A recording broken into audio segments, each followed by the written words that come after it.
시편 68편 3절에서 10절까지의 말씀입니다. 제가 3절을 읽습니다. 의인은 기뻐하여 하나님 앞에서 뛰놀며 기뻐하고 즐거워할지어다. 하나님께 노래하며 그의 이름을 찬양하라. 하늘을 타고 광야에 행하시던 이를 위하여 대로를 수축하라. 그의 이름은 여호와이시니 그의 앞에서 뛰놀지어다. 그의 거룩한 초소에 계신 하나님은 고아의 아버지시며 과부의 재판장이시라. 하나님이 고독한 자들은 가족과 함께 살게 하시며 갇힌 자들은 이끌어내사 형통하게 하시느니라. 오직 거역하는 자들의 거처는 메마른 땅이로다. 하나님이여 주의 백성 앞에서 앞서 나가사 광야에서 행진하셨을 때에 셀라. 땅이 진동하며 하늘이 하나님 앞에서 떨어지며 저 시내 산도 하나님 곧 이스라엘의 하나님 앞에서 진동하였나이다. 하나님이여 주께서 흡족한 비를 보내사 주의 기업이 곰핍할 때에 주께서 그것을 견고하게 하셨고 주의 회중을 그 가운데 살게 하셨나이다. 하나님이여 주께서 가난한 자를 위하여 주의 은택을 준비하셨나이다. 아멘. 우리 잠깐 기도하겠습니다. 사랑이 많으신 하나님 아버지, 부족한 종이 주의 말씀을 배운고자 이 자리에 섰습니다. 이 본문의 말씀이 바르게 전파되게 하시고 성령께서 우리에게 지혜의 영으로 임하여 주셔서 전하는 자나 듣는 자가 오직 진리의 말씀에만 주목하게 인도하여 주옵소서. 예수님의 이름으로 기도드리옵나이다. 아멘. 한 주간 하나님 은혜 가운데 잘 지내셨습니까? 네, 오늘도 말씀을 시작하기 전에 또 한 가지 질문을 여러분에게 한번 던져보고자 합니다. 여러분이 믿는 하나님은 어떤 하나님이신가요? 여러분에게.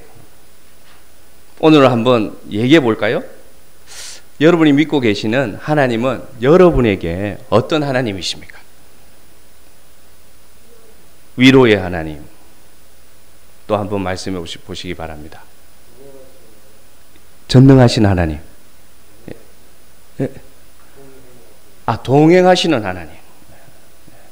이병택 집사님. 동행하시는 하나님. 또 말씀해 보시기 바랍니다. 은혜의 하나님. 네, 길게 말씀하셨네요. 한없이 자비하신 하나님. 네. 신실하신 하나님. 사랑이 많으신 하나님. 각자의 경험들이 다 있죠. 그런데 제가 왜 이 질문을 던졌냐면 오늘 성경에서는 그 하나님을 뭐라고 표현하는지 한번 보기를 바랍니다. 5절 말씀. 자, 제가 읽어드리겠습니다. 그의 거룩한 초소에 계신 하나님은 고아의 아버지시며 과부의 재판장이시라. 아멘. 오늘 시인은 오늘 하나님이 어떤 하나님인지를 아주 구체적이면서 아주 특별하게 표현합니다. 거룩한 초소에 계신 하나님은 그 뒤에 이렇게 연결되면 자연스럽겠죠. 전능하신 하나님, 신실하신 하나님, 능력이 많으신 하나님, 주권하시는 하나님. 참 좋습니다. 그런데 오늘 성경을 보니까 그의 거룩한 초소에 계신 하나님은 고아의 아버지, 과부의 재판장이시라. 이렇게 고백하고 있습니다. 구약 성경에서 하나님이 그 이스라엘 백성에게 인도하시고자 하실 때, 보호하고자 하실 때 이렇게 표현할 때가 많습니다. 신명기 10장 18절에 보니까 하나님이 이렇게 자신을 말씀하십니다. 고아와 과부를 위하여 정의를 행하시며 나그네를 사랑하여 그에게 떡과 옷을 주시나니. 하나님을 이렇게 표현하고 있습니다. 고아와 과부를 위하여 정의를 행하시고 나그네를 사랑하고 그에게 떡과 옷을 주시는 하나님. 굉장히 친밀하고 구체적으로 등장하고 있습니다. 여기서 고아와 과부가 어떤 의미일까요, 여러분? 생각해 보셨습니까? 고아와 과부. 어떤 형편에 있는 사람입니까? 그리고 보니까 그 다음 절 시편 68편 6절에 보니까 고아와 과부를 다른 표현으로 우리에게 또 다윗은 설명하고 있습니다. 저 말씀을 함께 읽어봅시다. 하나님이 고독한 자들은 가족과 함께 살게 하시며 갇힌 자들은 이끌어내사 형통하게 하시느니라. 아멘. 자, 저기서 고아와 과부가 어떤 자인지를 말씀하고 있습니다. 고아와 과부는 어떤 자입니까? 고독한 자들. 그 다음에 갇힌 자를 말해요.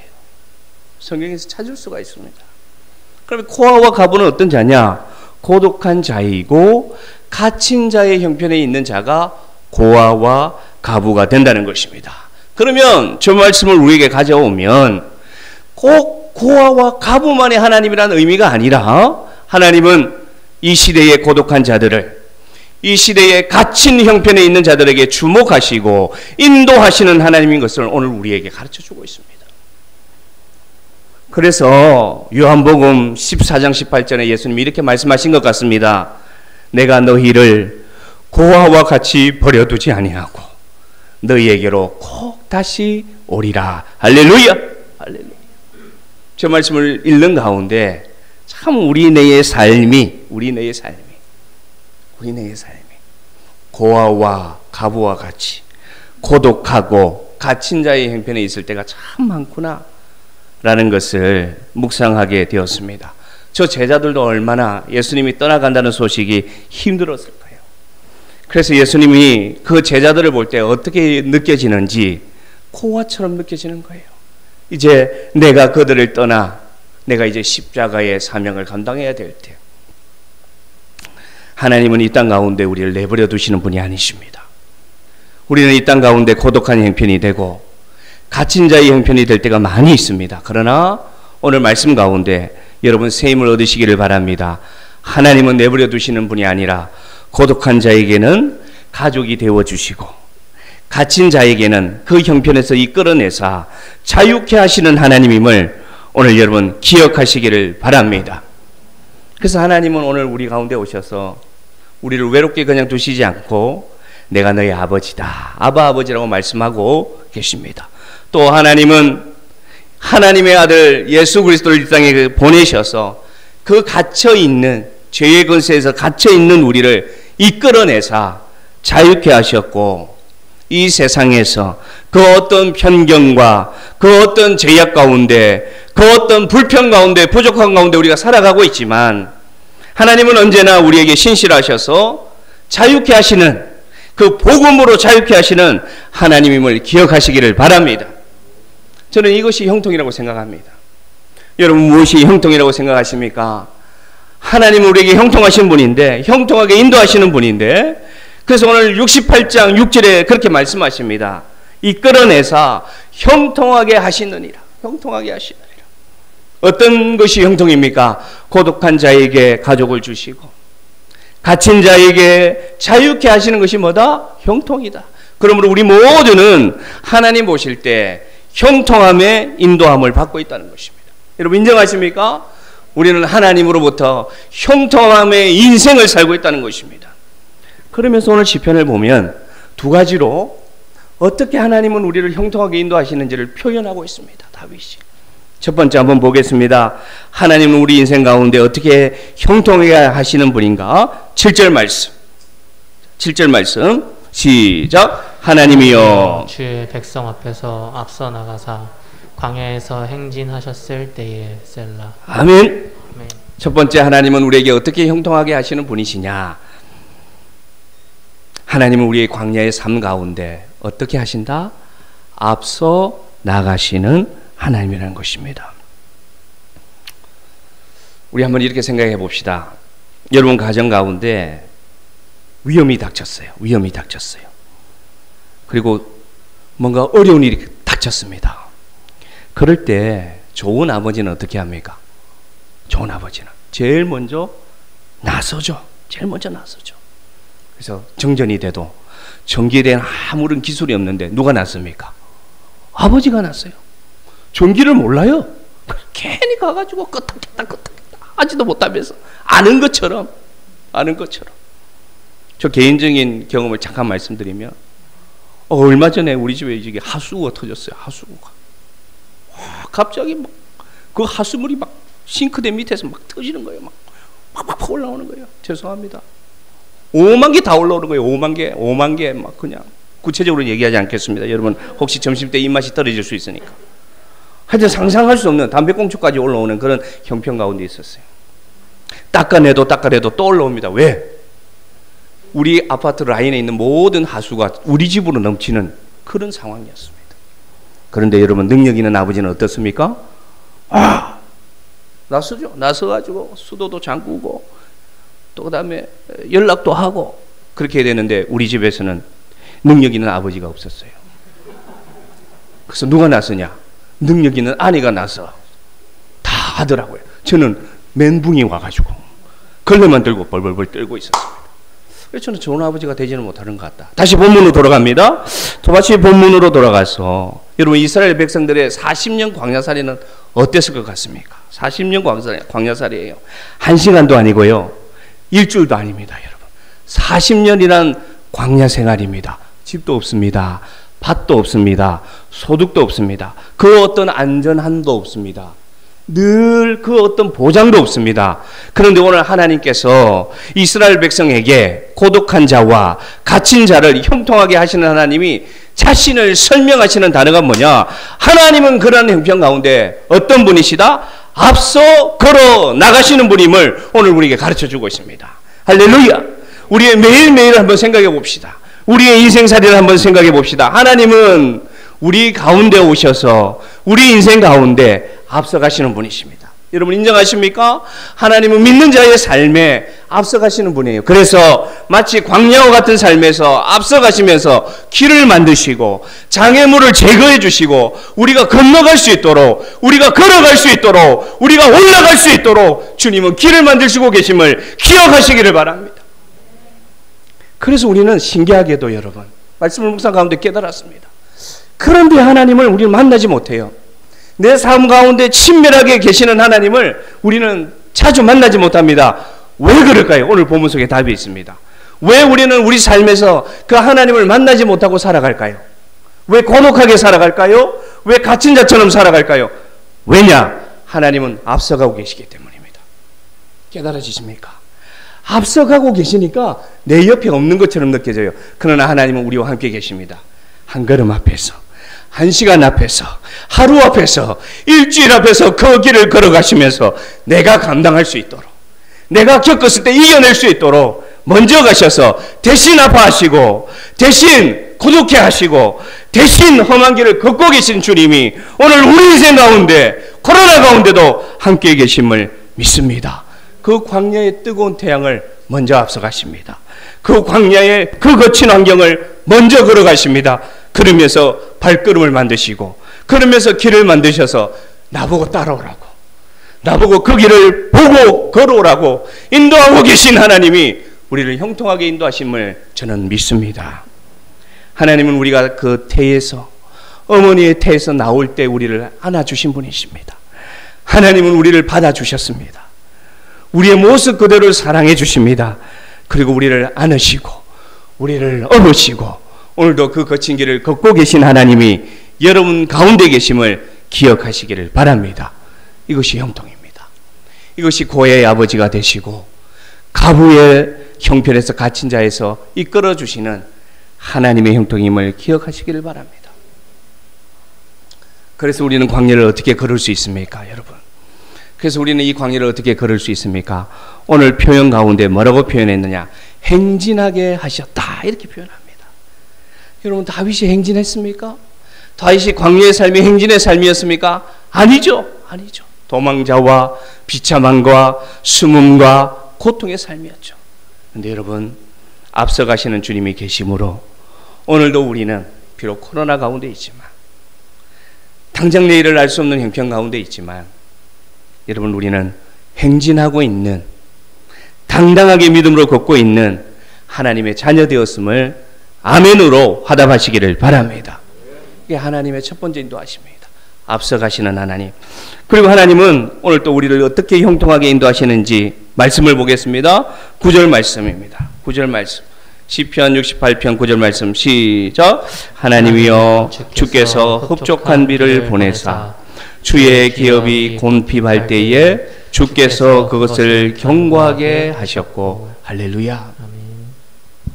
참 시편 말씀이 은혜가 됩니다. 그죠? 하나님의 두 번째 형통의 인도하심은 뭐냐? 흡족한 비를 보내주시는 하나님입니다. 곤핍이란 단어가 참 우리에게 실제적으로 다가옵니다. 곤핍은 어떤 뜻입니까? 피곤한 거예요, 삶이. 그리고 저 핍자는 뭡니까? 부족함입니다. 아무리 열심히 노력하고요, 아무리 지혜를 총동원해도 우리 삶의 형편은 어쩐지 피곤하기만 하고 참 만족함이 없습니다. 그런데 하나님이 오늘 우리에게 뭐라고 말씀하시느냐? 나는 너에게 흡족한 비를 내리는 하나님이다. 이렇게 얘기합니다. 과연 우리가 흡족합니까? 우리 일주일의 삶을 돌아봅시다. 여러분 흡족하셨습니까? 여러분 만족하셨습니까? 근데 왜 하나님은 흡족한 비를 내리시는 분이라고 말씀하실까요? 저 의미는 그겁니다. 우리가 정말로 만족할 수 있고 우리가 정말로 흡족할 수 있는 것은 물질로 되지 않습니다. 한번 생각해 봅시다. 여러분 얼마가 있으면 여러분 흡족할까요? 다 다를 거예요. 제가 오늘 이 성도님들에게 여러분에게 다 물어봐도 한 명도 자기가 흡족하다는 그 금액을 말할 수 없을 거예요. 그런데 왜 하나님은 흡족한 비를 내린다고 얘기할까요? 저것은 저 흡족하다는 표현은 물질의 표현이 아니라 은혜의 총량임을 기억하시기를 바랍니다. 하나님을 믿는 자에게 물질의 흡족함을 말씀하시는 게 아닙니다. 하나님은 고아와 가부와 같은 자의 형편에 있는 자에게 은혜의 비를 내리셔서 하나님 그 은혜만이 흡족할 수 있는 그 비를 우리 인생 가운데 내려주시는 분이십니다. 저기서 말하는 주의 기업은 물론 현실적인 우리 직장, 우리 가게, 우리 일터도 포함됩니다. 또 우리 자녀들도 저 기업이란 단어에 포함됩니다. 그런데 오늘 하나님이 흡족한 비를 내리신다는 포인트는 어디에 있느냐? 우리 영적인 믿음 위에, 우리 영적인 가정 위에, 우리 영적인 자녀 위에 하나님께서 흡족한 비를 내리시는 분임을 기억하시기를 바랍니다. 그래서 우리가 물질로 채울 수 없는 것을, 사람으로 채울 수 없는 것에 흡족한 비를 내려주십니다. 오늘도 이 은혜의 말씀을 통해서 여러분의 심령에 하나님이 주시는 만족함의 은혜의 비가 내리기를 주의 이름으로 축복합니다. 흡족하다는 것은 충분하다는 표현입니다. 주님만으로 충분한 은혜가 우리 안에 있습니다. 주님 한 분만으로 만족하게 하는, 정말로 계산되지 않는데, 이성으로는 이해되지 않는데, 과학적으로 검증은 되지 않는데, 이상하게도 하나님이 주시는 은혜는 흡족합니다. 그 은혜가 여러분에게 임하기를 바랍니다. 흡족한 비는 또 어떤 비입니까, 여러분? 넘치지 않습니다. 농사를 짓는 분들은 알 겁니다. 비도 흡족하게 내려야지 열매가 잘 맺히고 풍년이 옵니다. 아무리 욕심을 가지고 아무리 물을 많이 주고요. 예를 들겠습니다. 태풍이 와서 비를, 흡족한 비가 아니라 넘치는 비를 내려버리면 어떻게 됩니까? 다 상해버리죠. 다 망해버리죠. 그래서 하나님은 과하게 주시는 분이 아니라 우리 인생 가운데 필요할 만큼만 가장 적절하게 그 은혜를 베풀어 주시는 분임을 기억하시기를 바랍니다. 이 두 가지가 오늘 하나님이 말하는 형통입니다. 앞서 가시는 하나님, 흡족한 비로 우리를 만족하게 하시는 하나님. 우리 인생 가운데 이 하나님이 살아계심을 기억하시기를 바랍니다. 그런데 안타까운 것이 있습니다. 오늘 이 말씀을 전하는데도 분명히 형편은 고아와 가부와 같은 형편에 있는데 이 형통함을 느끼지 못하는 인생이 있어요. 이 형통함을 알지 못하는 인생이 있습니다. 이 시편 가운데 등장합니다. 어떤 자가 정말 불행할까요? 믿든지 믿지 않든지 진짜 불행한 인생이 있어요. 이 하나님의 형통을 인정하지 못합니다. 체감하지 못합니다. 왜 그럴까요? 시편 68편 6절 한번 보겠습니다. 하반절, 시편 68편 6절 하반절 한번 읽어봅시다. 오직 거역하는 자들의 거처는 메마른 땅이로다. 오늘 시인이 이렇게 표현합니다. 고아와 가부의 하나님이신데, 앞서 가시는 하나님이신데, 흡족한 비를 내려주시는 분이신데 참 안타까운 심령이 있습니다. 그 심령은 뭐냐? 메마른 땅이에요. 메마른 땅. 하나님의 손길이 계속 내밀고 있는데도 거역하는 인생이 있습니다. 가장 어떻게 보면 비참한 인생이에요. 우리 인생 가운데 한 사람을, 예를 들어서 여러분이 사람을 만났는데 대화를 나누는데 딱딱하게 굳어져 있다는 느낌을 받은 적은 없습니까? 믿는 자인데도 바늘 하나 안 들어갈 것 같아요. 뭔가 답답해요. 대화를 나누는데 뭔가 굳어져 있어요. 이게 어떤 심령이냐? 오늘 말씀 가운데 메마른 땅을 말합니다. 아무리 소유가 많고요, 아무리 건강하고 세상적으로 아무리 잘된 인생인데도 이 메마른 땅의 심령의 사람을 만나면 정말 불쌍합니다. 정말 불쌍해요. 안타까워요. 아무런 감사가 없어요. 그리고 온갖 스트레스를 다 짊어지고 있어요. 가진 것이 많은데도 가진 것에 만족하지 못하고 감사하지 못하고 또 다른 욕심으로 가득한 인생을 만나면 우리는 정말로 답답함을 느낍니다. 오늘 하나님 말씀하십니다. 거역하는 자들은 메마른 땅이 될 수밖에 없다고. 어떤 자들이 이런 인생일까요, 여러분? 어떤 자들이 이 메마른 땅의 인생일까요? 이 메마른 땅이 되면 하나님의 형통을 체험하지 못합니다. 이 메마른 땅이 되면 앞서가신 하나님을 인정하지 못합니다. 이 메마른 땅이 되어버리면 오늘 하나님이 흡족한 비를 내리신다는 것을 이해하지를 못합니다. 생각해 봤습니다. 왜 메마른 땅이 되는 것일까? 이 메마른 땅이 되면 아무것도 심을 수 없고 아무 열매도 맺을 수 없어요. 근데 왜 메마른 땅이 될 것인가? 한번 생각해 보세요, 여러분. 왜 메마른 땅이 될까요? 왜 메마른 땅이 될까요? 은혜의 비는 하나님이 다 내려주십니다. 하나님은 은혜의 비를 서홍동만 내리고 동홍동은 안 내리고 그런 분은 아니에요. 하나님은 은혜의 비를 다 내려주는데 왜 메마른 땅은 늘 메마를까요? 그것은 여러분, 그 은혜의 단비를 간직하지 못하기 때문에, 그 은혜를 간직하지 못하기 때문에 어떤 자가 된다? 메마른 땅이 될 수밖에 없다는 것입니다. 오늘 말씀 가운데 여러분의 심령을 한번 돌아보시는 시간 되시기를 바랍니다. 혹시 여러분 이 예배를 드리는 가운데도 무미건조하고 예배를 드리는데도 아무런 감동이 없고 말씀을 듣는 가운데도 아무런 깨달음이 오지 않습니까? 안타깝지만 여러분의 심령의 상황을 한번 돌아보시길 바랍니다. 메마른 심령은 은혜의 비가 내리지 않는 땅이 아닙니다. 다시 말씀드립니다. 메마른 심령은 은혜의 비가 내려도 그 비를 간직하지 못하고 다 흘려보내는 땅이 되면 메마른 심령이 될 수밖에 없습니다. 그래서 은혜는 떠나가고 인생을 살아가는 것이 자기 지식을 따라서, 상식을 따라서, 경험과 고집을 따라서만 살아갑니다. 그런 인생은 앞서가는 하나님을 발견할 수도 없고 그런 인생은 흡족한 비를 내리시는 하나님께 감사할 수도 없습니다. 사랑하는 성도 여러분, 이것만큼 불행한 인생이 있을 수 있을까요? 하나님을 믿는다고 하는데도 이런 메마른 심령들이 있습니다.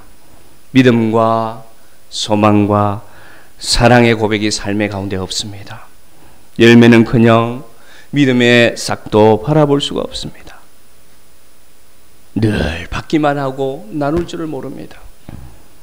그러면 여러분, 그게 바로 메마른 심령이 되는 것입니다. 그런데 기억할 것은 하나님은 오늘도 그 땅에도 은혜의 비를 지금도 이 설교로 여러분 심령에 내린다는 것을 인정하시길 바랍니다.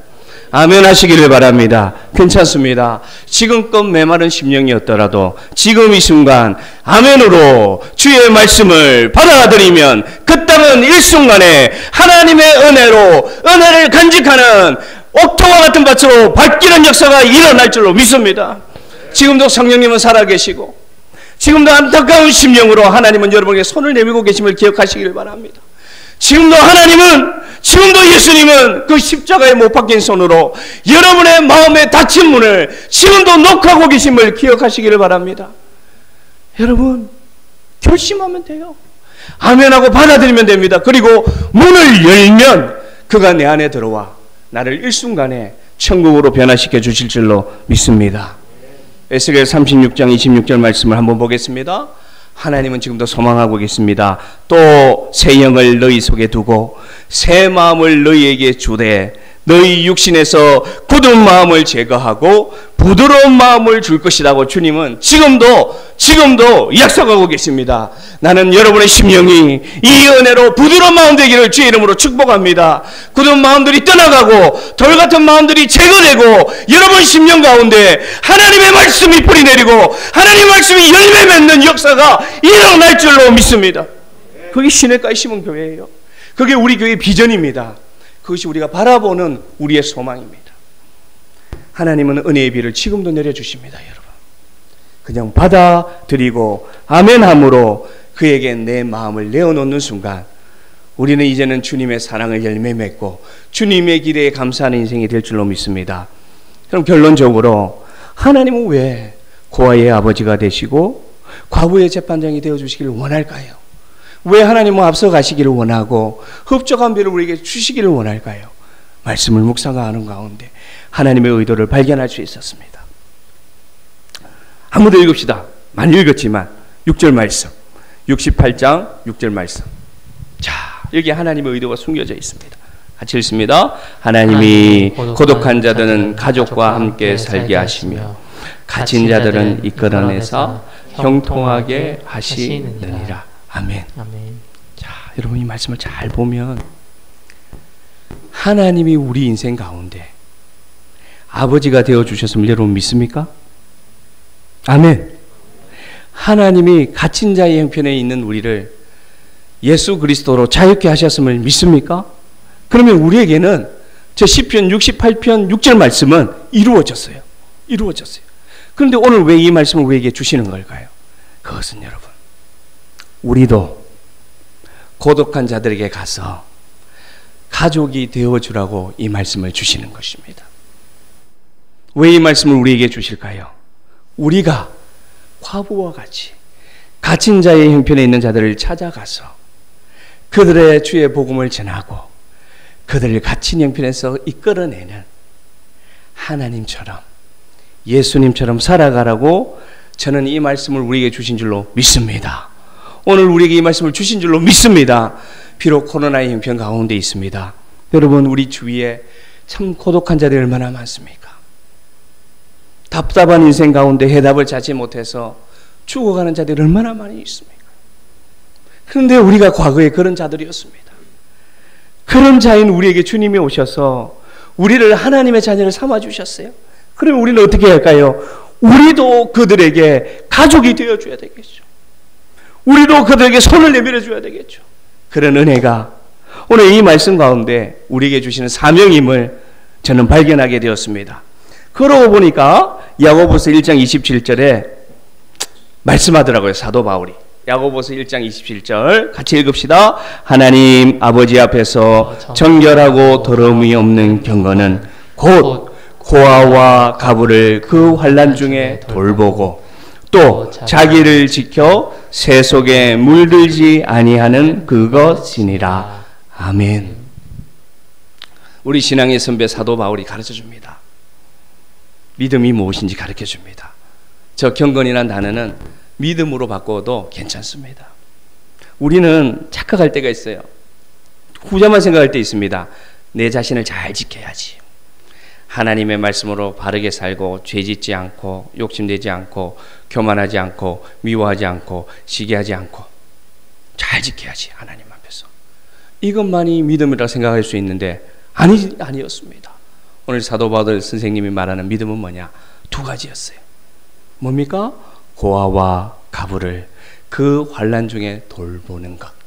그것이 믿음이었어요. 그리고 자기 자신을 세속에 물들지 않게 지키는 것. 이 두 가지가 함께 갈 때 교회는 능력이 될 줄로 믿습니다. 이 두 가지가 함께 있는 교회가 살아있는 교회 될 줄로 믿습니다. 이 두 가지가 함께 있는 교회가 하나님이 기뻐하시는 교회 될 줄로 믿습니다. 우리 교회가 코로나로 인해서 가족의 사랑을 나누지 못하는 시간이 많이 지나고 있습니다. 어느덧 1년 7개월이 지나고 있습니다. 그러니까 제가 생각이 들더라고요. 다시금 식사교제의 시간이 열리고 다시금 오후 예배가 열린다고 해서 우리가 예전처럼 교제할 수 있을까? 이런 염려가 들더라고요. 사랑하는 성도 여러분, 먼저 우리 교회 지체들이 오늘 시편 68편의 말씀처럼 먼저 가족의 적을 나누는 우리 성도들 되기를 축복합니다. 만나지 못해도요, 2인 이상 저녁 식사하지 못하고 4인 이상 모여서 식사하지 못해도 방법은 있습니다. 우리에게는 뭐가 있습니까, 여러분? 휴대폰이 있습니다. 휴대폰. 그래서 혹시 여러분이 좋은 말씀을 묵상하다가 그 좋은 말씀이 있으면 여러분의 그 숲 있지 않습니까?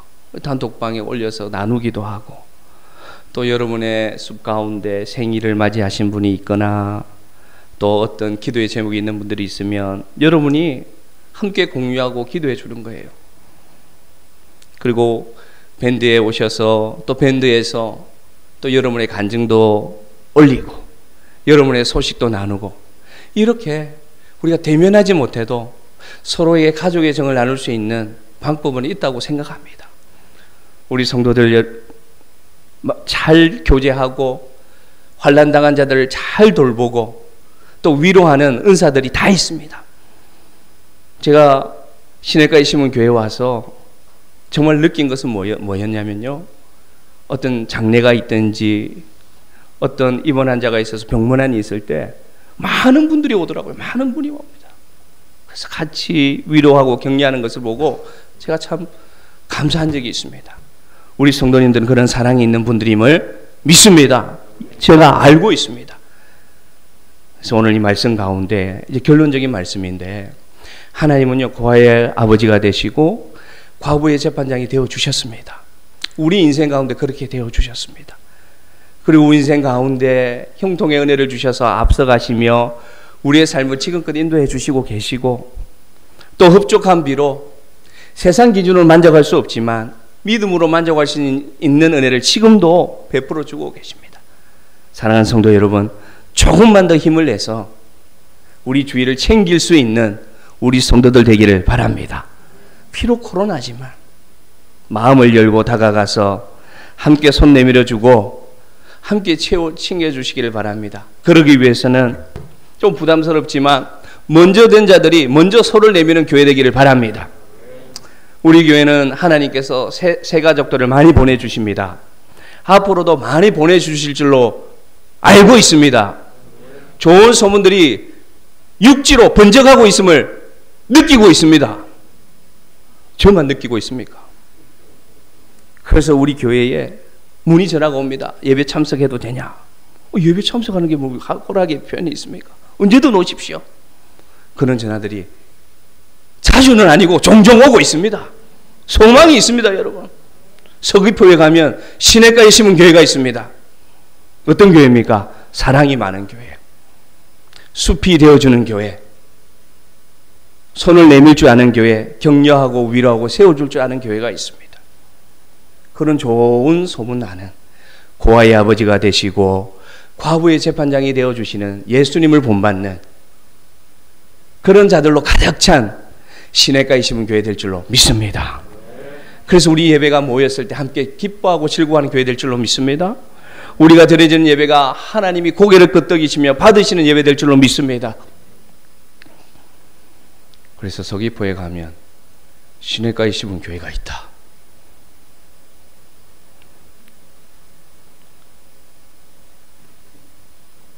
그 은혜가 넘치는 공동체가 될 줄로 믿습니다.